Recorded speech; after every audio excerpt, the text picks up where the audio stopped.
Hey, what's going on, guys? Welcome back to the channel.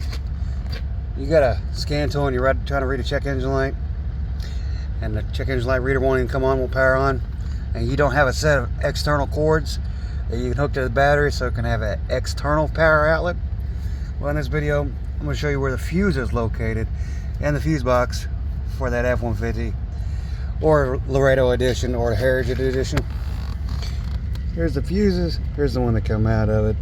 Customer had pack of fuses. They said, "Oh, I got a pack in console right there, and it's got a bad one in it as well." Actually, they look to be different fuses. Well, that's a 20. Oh, that's a 30 that I have in this console. Okay. Well, it takes a 20.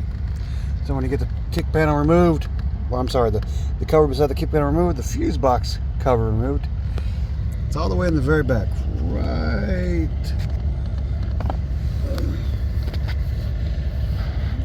Touch it here, right there, that very one right there, and I believe it's mark number.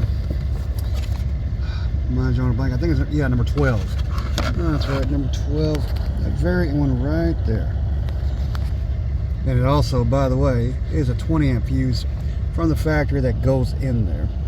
I would strongly disadvise about putting in a fuse that's, you know, a 25 or 30 or 15. Because it most likely will pop that fuse again.